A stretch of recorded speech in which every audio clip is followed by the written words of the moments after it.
পাওয়ার heating, আধুনিক সীমিত ওভারের ক্রিকেটে এই একটা শব্দের অভাবে বাংলাদেশ দল ভুগেছিল বছরের পর বছর।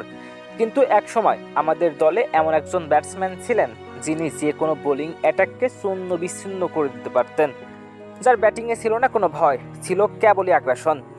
হ্যাঁ, কথা বলছি বাংলাদেশ ক্রিকেট ইতিহাসের অন্যতম প্রতিভাবান ও ট্র্যাজেডিক হিরো সাব্বির রহমান রুম্মনকে নিয়ে, যাকে একসময় মনে করা হতো বাংলাদেশের টি-20 দলের মূল স্তম্ভ। আজ তিনি ক্রিকেট বোর্ডের অদূরদর্শিতা আর নিজের কিছু ভুলের গ্যারাকলে পড়ে প্রায় বিস্তৃত এক নাম। 2014 আন্তর্জাতিক ক্রিকেটে আত্মপ্রকাশ প্রথম থেকেই সাব্বির বুঝিয়ে দিয়েছিলেন তিনি সাধারণ 8-10টা বাঙালি ব্যাটারের মতো নন।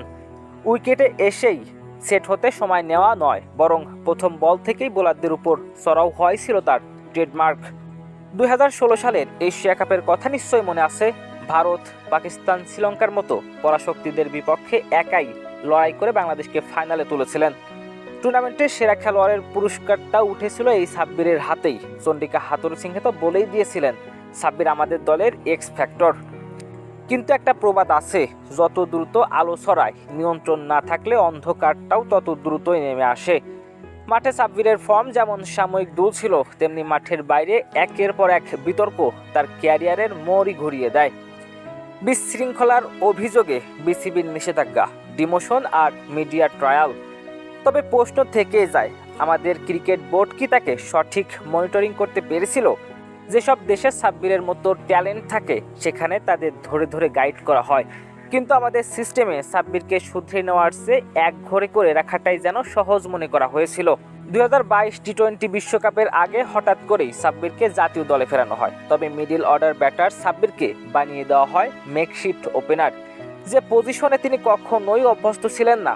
মাত্র 2-1টি ম্যাচে ব্যর্থ হওয়ার পরই তাকে আবার ছুরি ফেলে দেওয়া হয় দল থেকে। কোনো পজিশন নির্দিষ্ট না করে এভাবে একজন হিটারকে বারবার এক্সপেরিমেন্টের শিকার বানানো কতটা যুক্তিসঙ্গত ছিল?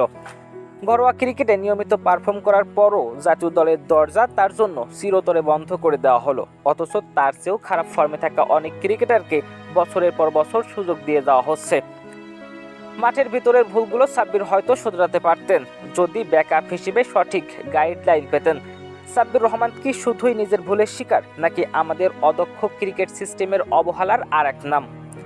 বাংলাদেশ ক্রিকেটে পাওয়ার হিটারের হাহাকার আজও আছে, কিন্তু সাব্বিরের মতো প্রতিভা আজও রয়ে গেছে অবহেলার আড়ালে।